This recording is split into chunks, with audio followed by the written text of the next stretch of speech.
தமிழக தேர்தல் களம் 2026. அதிமுக பிஜேபி கூட்டணி ஒரு பக்கமும், திமுக கூட்டணி ஒரு பக்கமும் வருகின்ற 2026ஆம் ஆண்டு சட்டசபை தேர்தலை சந்திக்க இருக்கும் சூழலில் எப்படி கூட்டணி கட்சிகள் கூடும் அமையும் என்பதை பொறுத்திருந்து பார்க்க வேண்டும்.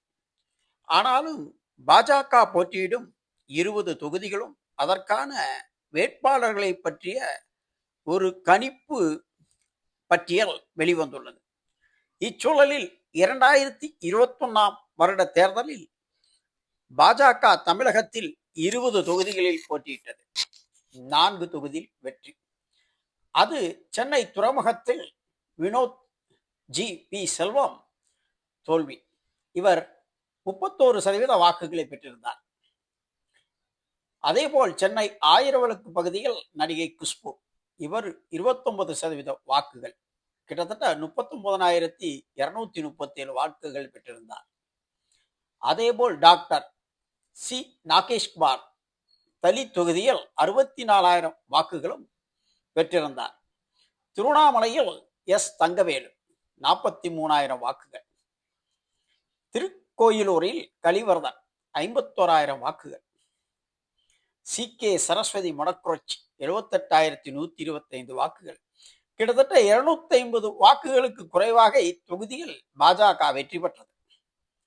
இதேபோல் எல் முருகன் இன்றைய மத்திய இணை அமைச்சர் தாராபுரம் தொகுதியில் 88,000 வாக்குகள் பெற்று தோல்வியடைந்தார். போஜன் ராஜன் உதகமண்டல தொகுதியில் 60,000 வாக்குகள். கோவையில் பரபரப்பாக எதிர்பார்க்கப்பட்ட வானதி சீனிவாசன் கமலஹாசனுக்கு இடையே போட்டி. இதில் வானதி சீனிவாசன் 53,209 வாக்குகள் பெற்று கமலஹாசனை தோல்வியடை செய்தது எல்லோருக்கும் ஆச்சரியத்தை ஏற்படுத்தியது.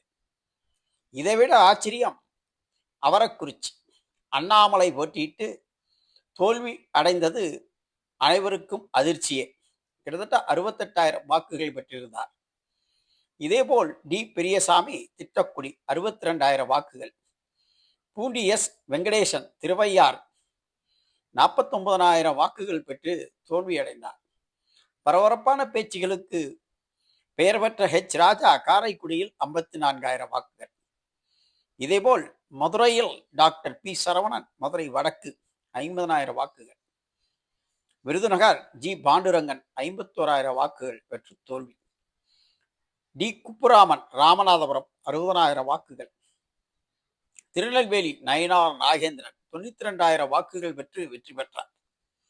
இதேபோல் நார்கோயிலில் எளிமைக்கு பெயர் பெற்ற எம்.ஆர். காந்தி 88,000 வாக்குகள் பெற்று வெற்றி. 19வது தொகுதியாக பி ரமேஷ் குளச்சல் தொகுதியில் 65,000 வாக்குகள். 20வது நபராக போட்டியிட்டவர் ஆர் ஜெயசீலன் விளவங்கோடு 58,000 வாக்குகள். இப்படி 20 தொகுதிகளில் அதிமுக கூட்டணியில் 2021ஆம் வருட தேர்தலில் போட்டியிட்ட பாஜக 16 தொகுதிகளில் தோல்வியடைந்து 4 தொகுதிகளில் வெற்றி பெற்றது. இது அரசியல் களத்தில் பெரும் பரபரப்பையும் தற்பொழுது இருக்கும் அரசியல் களத்தில் மாற்றத்தை ஏற்படுத்துமா என்பதை இந்த 2026ஆம் ஆண்டுக்கான பட்டியல் உத்தேச போட்டியிடும் பாஜக போட்டியிடும் தொகுதி மற்றும் வேட்பாளர்கள் பட்டியலில் 20 தொகுதி கணக்கிடப்பட்டு 20 வேட்பாளர்கள் பெயர் அறிவிக்கப்பட்டுள்ளது. இது ஒரு கணிப்பு தான் என்றாலும் இது எந்த அளவுக்கு சாத்தியமாகும் மாறுமா என்பதை தேர்தல் காலத்தில் தான் உறுதிப்படுத்த முடியும் என்றாலும் உங்கள் பார்வைக்காக 2026 சட்டசபை தேர்தலில் அதிமுக கூட்டணியில் பாஜக போட்டியிட விரும்பும் தொகுதி மற்றும் வேட்பாளர்கள்: சென்னை டி நகர் வினோத் பி செல்வம், அண்ணா நகர் தொகுதியில் சக்கரவர்த்தி கடந்த முறை ஏடிஎம்கே தொகுதி, வேளச்சேரி எஸ்ஜி சூர்யா, கோவை தெற்கு வானதி சீனிவாசன் வெற்றி பெற்ற இடம், மதுரை தெற்கு கே சீனிவாசன், மதுரை வடக்கு திருமாறன் ஜி, திருநெல்வேலி நயினார் நாகேந்திரன், இது பிஜேபி வெற்றி பெற்ற இடம், நாங்குநேரி தமிழிசை சவுந்தரராஜன், விளாங்கோடு விஜயதாரணி, இவர் ஏற்கனவே காங்கிரஸ் சார்பில் வெற்றி பெற்ற இடம். நாகர்கோவில் எம்.ஆர். காந்தி பிஜேபி வெற்றி பெற்ற இடம். கிணத்துக்கவுடு வசந்து ராஜன். திருப்பூர் தெற்கு ஏ.பி. முருகானந்தம். ஈரோடு கிழக்கு அல்லது முடக்குறிச்சி ஜி.கே. நாகராஜன். முடக்குறிச்சியில் ஏற்கனவே சி.கே. சரஸ்வதி வெற்றி பெற்ற இடம் பிஜேபி சார்பில். அவரக்குறிச்சி செந்தில்நாதன்.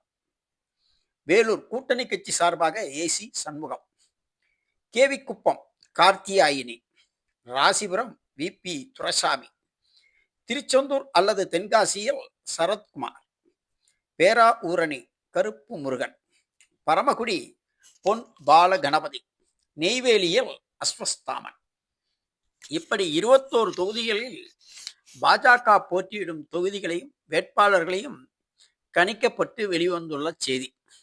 ஆனால் இந்த சட்டசபை தேர்தல் போட்டியிடும் வேட்பாளர் பட்டியலையோ அண்ணாமலை, ஹெச் ராஜா போன்றவர்கள் பெயர் இடம்பெறவில்லை. அவர்களுக்கு சீட்டு பெறுவதை பொறுத்து தொகுதி விரும்பும் தொகுதி வழங்கப்படலாம் என்ற ஒரு செய்தி வெளிவந்துள்ளது. எனவே பாஜக 2026 போட்டியிட விருப்பம் தெரிவித்திருக்கும் தொகுதிகளில் பெருவாரியான தொகுதிகள் அதிமுக போட்டியிட்ட இடம் என்பது குறிப்பிடத்தக்கது.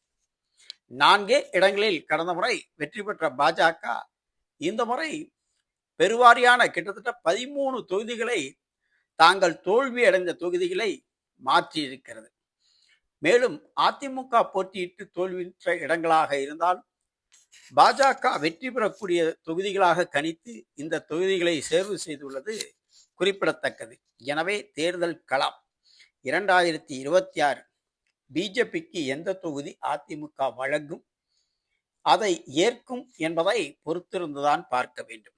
இதேபோல் பிரபல நடிகை குஷ்புவுக்கு இந்த முறை எந்த தொகுதியில் போட்டியிடுவார் என தெரியவில்லை. கடந்த முறை 1000 விளக்கு தொகுதியில் போட்டியிட்ட குஷ்பு இந்த முறை தமிழகத்தில் எந்த தொகுதியில் போட்டியிடுவார் என்றும், அதேபோல் அண்ணாமலை போட்டியிடும் தொகுதியும் அவர் இந்த தேர்தலில் போட்டியிடுவாரா அல்லது தேர்தல் கணக்கில் பணியாற்றுவாரா என்பதை பொறுத்திருந்துதான் பார்க்க வேண்டும்.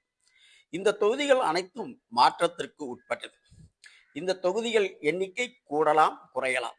ஆனால் 20 தொகுதிகளில் கிட்டத்தட்ட 80% தொகுதிகளில் பாஜகவும் அதன் வேட்பாளர்களும் போட்டியிடலாம் என தெரிய வருகிறது. எனவே இறுதிப் பட்டியலாக இதை எடுத்துக்கொள்ளாவிட்டாலும் உத்தேசமாக இந்த பட்டியல் பொருந்திருக்கிறதே என தெரிய வருகிறது. பொறுத்திருந்து பார்ப்போம்.